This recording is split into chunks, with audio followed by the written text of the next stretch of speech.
देख के खुश हुआ था ना, खुदा की कसम तू उसके उस एहसास का पूरी जिंदगी गुलामी करके भी हक अदा नहीं कर सकता है। हो क्या, कहां खड़े हो, कहां खड़े हो? मैं चैलेंज के साथ कहता हूं, हम बहुत छोटे थे, हम सब मदरसे में पढ़े बड़े, हमारे खर्चे हमारे बाप ने उठाए, आज हम सोने में नहा क्यों ना जाएं? एक एक बाल पे माँ बाप का एहसान है, एक एक बाल पे। क्या बात करते हो आप यार, कि तुम होते कौन बोलने वाले, तुम होते कौन बोलने वाले? जानते हो पूरी जिंदगी बाप पे बंद लगा के कपड़ों में पहनता रहा, उसकी जूतियों में कई कई कीले टुकी हुई थी, वो अपने जूते के तस्मे को चिपका चिपका के पहनता रहा। लेकिन एक दिन तूने कहा अब्बा मैं स्कूल गया था ना, फलां के बेटे ने इतने अच्छे कपड़े पहन रखे थे। तेरे ये जुमले बाप के कलेजे में तीर की तरह पार हो गए। वो सुबह जब निकला ना तो घर टिफिन भी भूल गया, क्योंकि आज उसके जहन में अपनी भूख नहीं थी, आज उसके जहन में अपने बेटे की ख्वाहिश थी। वो रात भर रोता रहा तेरे जुमले सुन के, मालिक इतना गरीब कर दिया कि मैं अपने बेटों को ढंग के कपड़े भी ना दे सका। सुबह उठा दीवानगी में टिफिन भी भूल गया, घर से चला गया। अचानक माँ की नजर पड़ गई, हाय तेरे बाबा टिफिन भूल गए। कोई बात नहीं अम्मा, कोई बात नहीं, भूल गए भूलने, तूने तो ये कह के वक्त टाल दिया।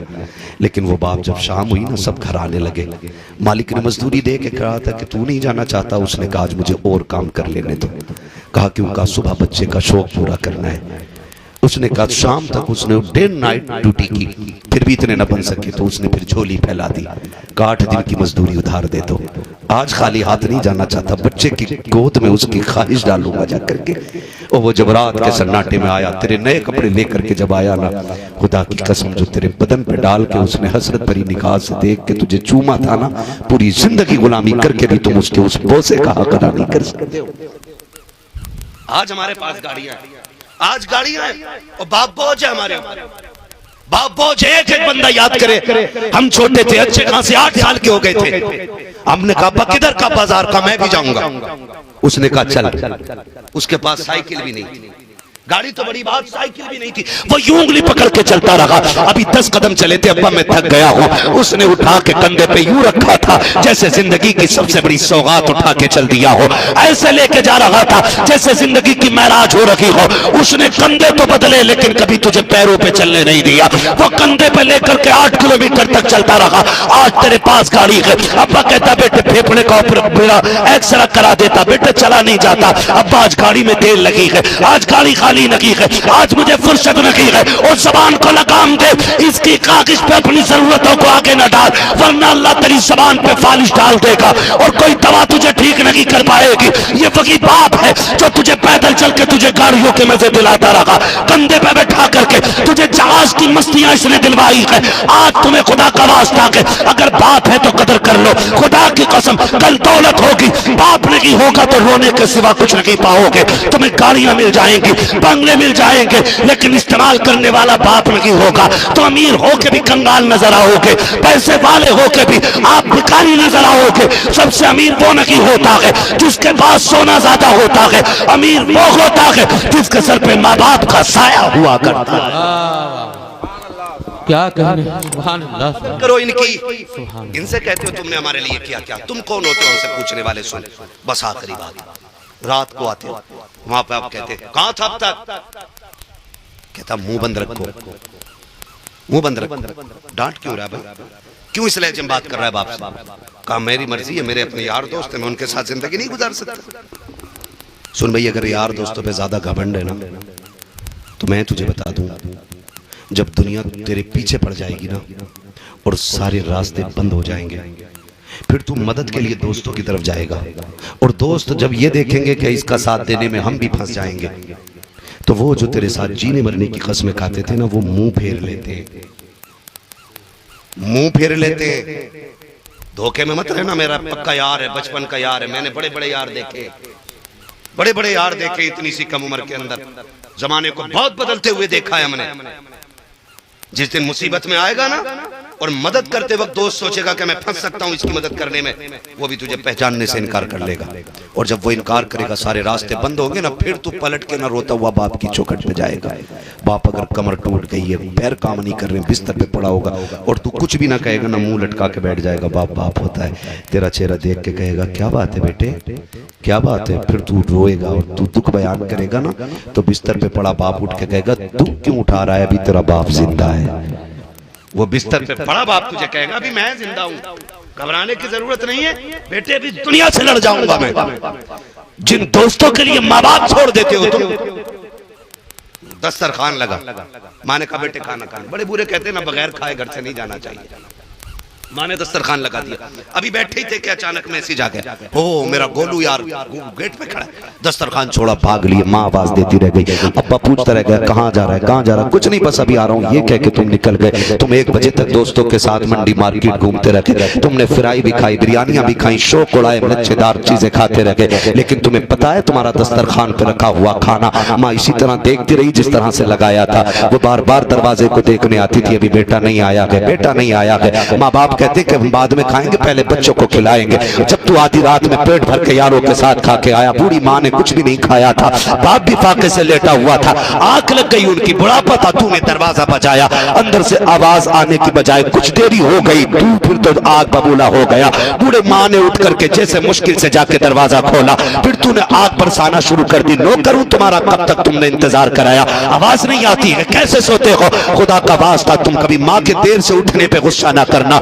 उनके देर से आने पे गुस्सा ना करना, वो हाकिम है तेरे नौकर नहीं है, उनके साथ कभी सख्त कलामी ना करना। वो दरवाजा खोल देते हैं ये बड़ी बात है, ये अलग बात है देर से खोलें या जल्दी खोलें, दरवाजा खोल दे यही बड़ी बात है। उनके देर से उठने पे गुस्सा ना करना। आज तूने गुस्सा दिखा दिया, का क्या कर रहे थे, गुस्से करते करते घर में दाखिल हुआ, माँ ने कहा लाल रोटी तो खा ले, तूने कहा नहीं खानी है मुझे रोटी, मुझे अपने तो हाथ का खाना ना खिलाओ। ये कह के जब तुमने माँ को ताने दिए, माँ शाम से भूखी बैठी थी, तेरे आगे का खाना उठा के ऐसे रख दिया, पूरा बाप ऐसी बिस्तर पे लेटा रह गया। तूने कहा खबरदार मेरी जिंदगी में बात करने की इजाजत नहीं है, तो सुन लो जवान, आज अल्लाह की इज्जत की कसम खा के कहता हूँ, आज तुझे जिसके लहजे बुरे लगते हैं, जिसकी आवाज से तुझे नफरत है, रातों को आने के बाद जिसके टोकने से तुझे घृणा आती है, याद रखना जिस दिन ये सफेद कफन में लिपट के चले जाएंगे, जिस दिन 4 लोग इन्हें कंधे पे लेके चले गए, फिर रात को 2 बजे आना या 3 बजे आना, कोई फर्क पूरी हवेली पे किसी पे पड़ने वाला नहीं है, ना कोई तुझसे रोटी को पूछने वाला होगा,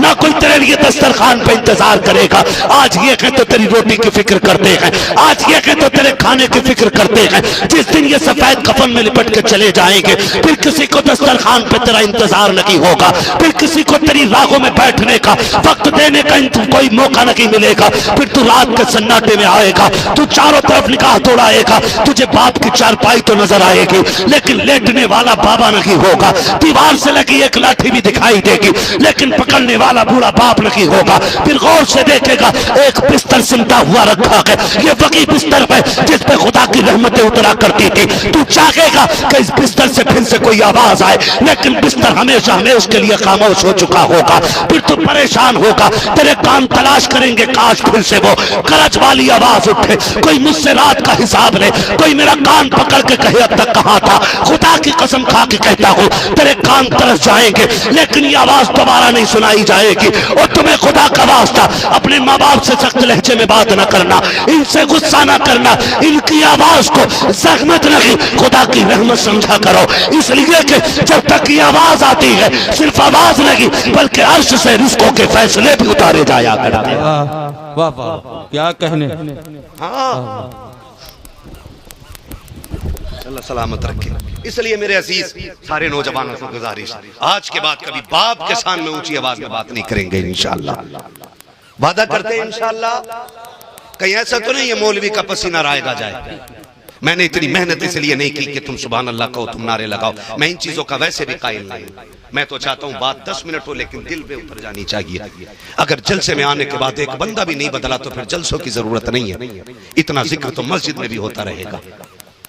इन महफिलों में आने के बाद दिल बदलने की कोशिश करो, दिल बदलने की कोशिश करो, दिल बदलने की कोशिश करो। जानते हो नबुव्वत का दरवाजा बंद है, भी विलायत का दरवाजा बंद नहीं है। माँ अगर झोली फैला दे तो गुनाहगार बेटे को भी वली बना दिया करती है। इनकी दुआएं लिया करो, इनकी दुआएं लिया करो। बायजीद बुस्तामी रहमतुल्लाह तआला अलैह दुनिया जानती है कौन बायजीद है, ये वो बायजीद है। कहते अम्मी जब छोटे थे ना बचपन में माँ ने कहा जा कुरान पढ़ के आ, चले गए। माँ छोड़ के आई, रोते हुए मदरसे में रुके, रोते हुए रुके। लेकिन बीच में ना 6 महीने गुजर गए। ख्याल आया, माँ की याद आई।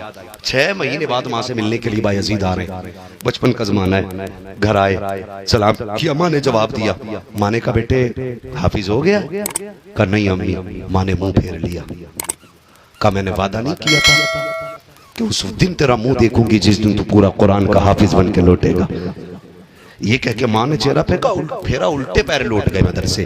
फिर उस दिन लौटे जिस दिन कुरान के पूरे हाफिज बन गए थे। फिर अल्लाह की लगन ऐसी लग गई, इनको कहने लगे अम्मी मैं 2 हक एक साथ अदा नहीं कर सकता। कहा बेटे कौन सा? का एक अल्लाह का हक, एक तेरा हक। कहा फिर कहा मैं रब को पाना चाहता हूँ, ऐसा कर अपना हक माफ कर दे। माँ भी बायजीद की माँ थी। कहा जा बेटे अपना हक माफ किया, जा तू अल्लाह को राजी करने की कोशिश कर। 12 साल जंगल में रहे। कितने साल? 12 साल जंगल में रहे। 12 साल तक खुदा ना मिला, खुदा नहीं मिला। सोचा जगह बदलते हैं, किसी और जंगल में चलते हैं, और भयानक जंगल में जहां और ज्यादा तज़किया नफ्स, और ज्यादा अल्लाह अल्लाह। जब राज जगह बदलने का इरादा किया तो फिर जब दूसरे जंगल में जा रहे थे तो अपनी ही बस्ती से गुजरने लगे। ख्याल आया क्यों ना 12 साल हो गए, बूढ़ी माँ से भी मिलते चले। ये सोच के घर पे आए और जब दरवाजे पे खड़े हुए सोचा बजा दे। ख्याल आया माँ है, थक के सो गई होगी, रात हो गई है। बायजीद दरवाजा ना बजाना। कहते मैं थोड़ी देर खड़ा रह के अचानक नाली में ताज़ा पानी आना शुरू हुआ। मैं समझ गया मेरी माँ तहज्जुद पढ़ने के लिए उठ गई है। कहते फिर मैंने जैसे खटखटाया, ऐसे खटखटाया, खुदा की कसम मामा होती है। कहते अंदर से आवाज आई, यजीद बायजीद बेटा मैं आ रही हूँ, ठहर। कोई आवाज नहीं दी। कहते माँ वो होती है जो आहट से बेटों को पहचान लिया करती है। आहट से। कहते फिर माँ ने दरवाजा खोला, मुझे बुलाया, खैर है बेटे सब ठीक है, बता क्या रहा, क्या रहा, खुदा मिला कि नहीं मिला? कहते नहीं मिला। कहा आप किधर? का दूसरे जंगल में जा रहा हूँ। माँ ने कहा चल बैठ। माँ ने बैठाया, वो कहा सर गोद में रख दे। बायजीद कहते मेरी माँ ने ना सर गोद में रखा और खूनियां मेरी कमर पे आ गई। और कहती फिर कहती है वो नीली छत वाले रब, 12 साल हो गए मेरे बेटे को तुझे ढूंढते ढूंढते। बायजीद की माँ दुआ करती है जिस मंजिल को मेरा बेटा पाना चाहता है वो मंजिल मेरे बेटे के लिए आसान फरमा दे। बायजीद कहते हैं अल्लाह की इज्जत की कसम माँ ये कहती जाती थी, रोती जाती थी और कहते कि जितने आंसू उसकी मेरी कमर पर टपकते जाते थे उतने ही मराकिल मेरी नजरों के तय होते जा रहे थे। कहते हैं किसी ने कहा बायजीद बताओ तुम वली कैसे बने? कहते हैं किसी को विलायत 12 साल में मिली, किसी को 24 में मिली। बायजीद वो है जिसकी माँ की दुआओं ने चंद लम्हों ने वली बना दिया है। सुभान अल्लाह। आपसे अब मैं कहना चाहूंगा आखिर में माँ बाप से दुआएं लिया करें। जरूरी नहीं है कि वो मस्जिद का इमाम होगा तभी दुआएं कबूल होंगी आपके हक में।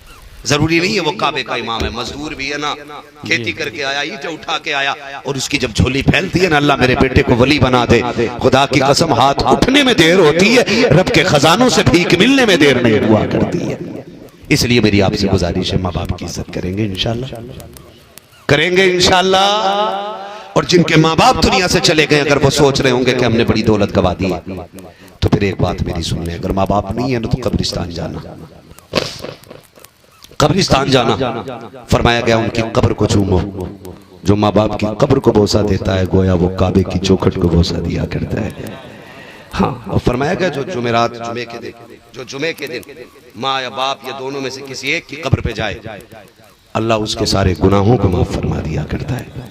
सोच जिसकी कब्र की जियारत में अल्लाह ने इतनी नेकियां रखी हैं उसके चेहरे की जियारत में अल्लाह ने कितनी नेकियां रखी होंगी। तो सुबह उठ के मुस्कुरा के एक बार बाप को देखना है, कोशिश करनी है हमें राजी रखना है इनको किसी भी हाल में। मैं एक किताब पढ़ रहा था उस दिन, एक अजीब रिवायत निगाहों के सामने से गुजरी। महबूब अलैहिस्सलाम ने फरमाया क़यामत में बड़े से बड़ा गुनाह लेके आ जाना, साथ में माँ बाप की फरमाबरदारी लेके आना, अल्लाह बंदे को जहन्नम में दाखिल नहीं करेगा उसके गुनाहों की वजह से, बल्कि माँ बाप की फरमाबरदारी की वजह से अल्लाह उसको जन्नत में दाखिल फरमाएगा। उसके आगे था कि बड़े से बड़ी नेकी लेके आ जाना, सारे नवाफिल फराइज वाजिबात सब लेके आना, और माँ बाप की नाफरमानी लेके आ गए ना तो तुम्हारी नेकियों की वजह से अल्लाह तुम्हें जन्नत में नहीं दाखिल करेगा बल्कि माँ बाप की नाफरमानी की वजह से तुम्हें जहन्नम में दाखिल करेगा। इतनी बड़ी चीज है माँ बाप की फरमाबरदारी। उम्मीद करता हूँ इंशाअल्लाह आइंदा हर बंदा माँ बाप की फरमाबरदारी करेगा। बहुत देर हो गई, मैं आपको बताऊं क्या मैं बंदा बीमार हूँ, मैं एहसास नहीं होने देता हूँ और मुझे ये शौक भी नहीं है कि मैं किसी बात करूँ ना माइक पे बैठ के रहूँ। 1 घंटा बहुत होता है। देखो मैं तुम्हें बताऊँ बाबू, हैं शजरा सुना थे, इतनी अच्छी महफिल खुदा करे कि मैं समझता हूँ कि ये बरकतें मुस्तफ़ा के बेटे के कदमों की है कि एक एक बंदा शुरू से बैठ के हुजूर की बातें सुन रहा है। और इंशाअल्लाह उम्मीद की जाती है कि इन बातों का असर सिर्फ जलसे तक नहीं घर तक रहेगा। इंशाअल्लाह रहेगा ना इंशाअल्लाह भाई, सारे नौजवान वादा करते हैं इंशाअल्लाह। हाँ तो हमारे ऑपरेटर साहब कहाँ गए हमारे भाई? बहुत अच्छा साउंड इनका बोलता है। मैं कहता हूँ जलसे जब भी कराया करो इन्हीं को बुलाया करो। कई बार इतना चूरन वाला माइक लगा देते हैं कि मौलवी फेफड़े खो देता उसमें। रात भी इतना शानदार माइक था, इन्हीं का ही था रात भी ना। हाँ अब थोड़ा सा जरा इसको इको दे दें बच्चे।